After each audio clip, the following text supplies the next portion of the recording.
And now we would like to hear from Dr. P. Thiaga Rajan, Honorable Finance Minister and Human Resource Management Minister, Government of Tamil Nadu, who's here with us. Thank you so much, sir, for joining us again.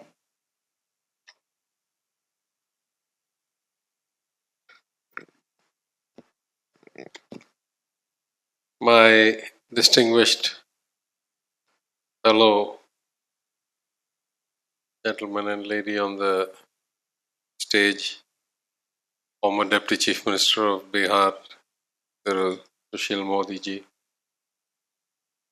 the erudite and extremely powerful orator, the former Finance Minister of Punjab, Mr. Badal, Mrs. Mahajan, ladies and gentlemen, thank you again for the chance to be with you here today and to say a few words. Mr. Modi has made several points, but I don't think this is the forum at which I'd like to get into those discussions. I would just say that there's a lot of difference between intent and outcomes, but that's for another day, another time. Today I'd like to just talk about two things. One, since we were given an award for reform, to talk about both the crucial need for reform as well as the complexity in actually getting reform done. And second, to talk a little bit about intent versus execution, which I think I touched on yesterday. So as far as reform is concerned, it is not in human nature actually to desire change. Very few people inherently want change, right? We spend our lives learning a language, a model, a way of life, a system. And it's not inherently in human nature to want to upset the context that you have developed and expose yourself to a different model where you might have to acquire different skills and there might be a different hierarchy and so forth. That's broad psychology. You take that to government, it's even more difficult because processes get entrenched. There's very few formal training programs in most government functions. It's by word of mouth or on-the-job learning. And then you take that to politics and the negative consequences, let's say, of some of the deterioration of the quality of politics, whether it's corruption or insider dealing. Then, there's a very unidirectional trend. Once something is broken, very few people are interested in fixing it. So in that sense, reform is complicated and very hard to do. In my case, I would say without the continuous and vociferous support of my Chief Minister, I would not be able to apply many of the things that I have learned in my decades of professional experience to do the job that I do. As important as that is, consistency, continuity, the alignment of all the senior administrative officers, both within finance as well as in other departments, is also critical if you're going to achieve results. And I'm very fortunate that we have such a brilliant set of officers and that our results speak for themselves. We have brought, after 7 years of ever increasing revenue deficits, in 1 year we have reduced both the revenue and the fiscal deficit by more than 1 percentage point of GSDP, despite having a COVID second wave, third wave, unprecedented rain, first time in office after 10 years out of government. And I think, therefore, the results kind of speak to the intensity of the effort that went in to get these results. But that brings me to my second point. In my understanding, after a mere 18 months, I'm in some ways maybe talking out of turn because the senior ministers on stage here have decades of experience, both as ministers and as politicians, public office. But in my 18 months and I'll limit myself to only the Government of Tamil Nadu and the GST Council. I would say that money is not the limiting factor at all. Whatever the shortfall is, whether it's 1 lakh crore, 20,000 crore, 5,000 crore, 10,000 crore. In most cases, I go back to the old kind of Keynes speech during the Second World War, that relative to our predecessors, relative to our ancestors, relative to the societies of old, we are enormously rich and enormously benefited by advances in science and technology, in multiplier effects, in leverage. And so anything that we can actually do, we can afford to do. In other words, it is really a problem of administrative bandwidth, of management and execution capability that is the bottleneck for government performance. And I say that across parties and across governments. In my limited experience, that is certainly true both in Tamil Nadu and in the GST Council. Whatever else we may or may not do well, our capacity to translate intent to exact outcomes is very, very limited. Much more a limiting constraint than money. As I say, after 7 or 8 years of revenue deficits being recorded every year, in 3 years I have committed with the support of the Chief Minister that we'll get to revenue neutral. If we get to revenue neutral, our capital spending under the FRBM Equivalent Act will go up from something in the mid 30,000 crores to a number closer to 1 lakh crores in under 3 years or 4 years.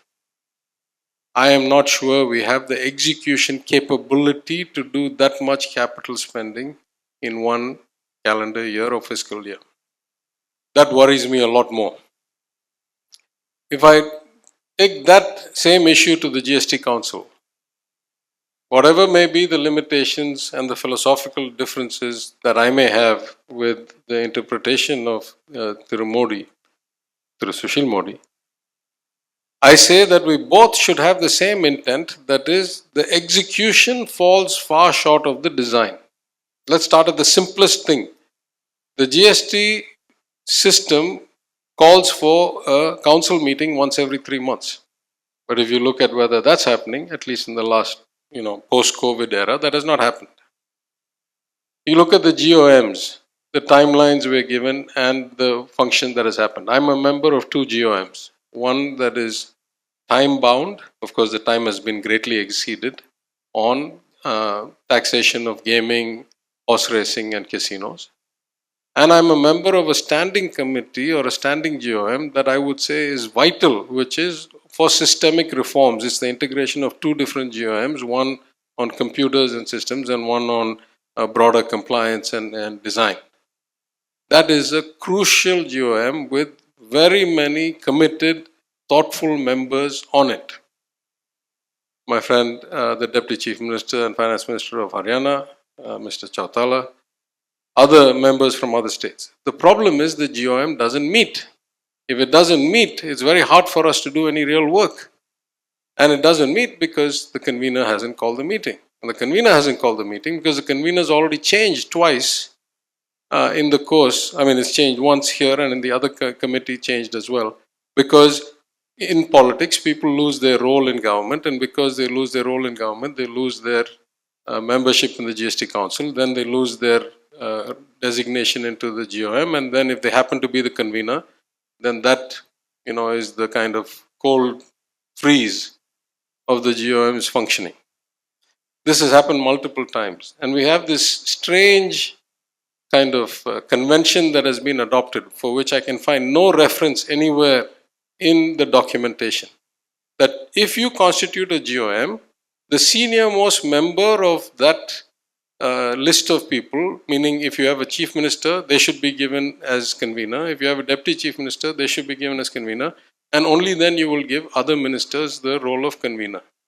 But that is actually the exact opposite of what you want. How many chief ministers have the time in the scope of their broad responsibilities to be convening GOMs for the GST Council? Surely they have much less time than a deputy chief. And the deputy chief minister has less time than a minister. A chief minister has much less time than a deputy chief minister to be running GOM meetings. So it's this strange kind of self-inflicted constraint on the functioning of GOMs through timing.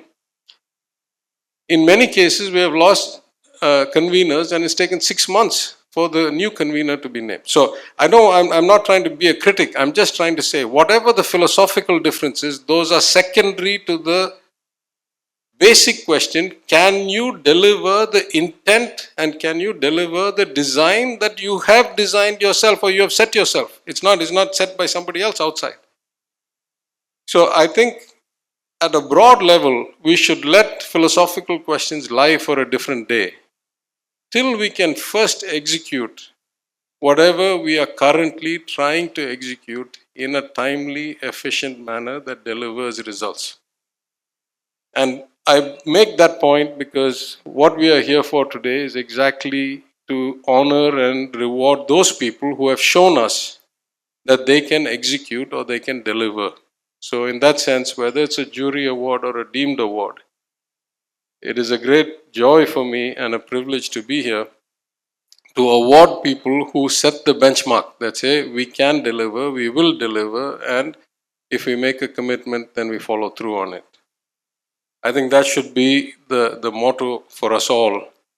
And as Mr. Badal said, those of us who come to public life, our greatest ambition is to improve the lives of citizens, all citizens certainly, but most of all, most important, the poorest, weakest, most in need of help. And therefore, the need for doing things that are socially just, that are financially inclusive, that ensure that we have a more equitable society that creates a kind of harmonious environment is the first job for us all. And whenever we make any decisions in public life, whether that is a political decision, administrative decision, as an opposition member, at any role, as long as we remember that principle that we came here to improve the lives of people, particularly the poorest people, the most in need of support, then I think, of course, the country will be a much better place, irrespective of any other differences. And so I thank you again for this opportunity, and I once again congratulate the many winners of the awards, well-deserved winners, and I will take my leave. Thank you.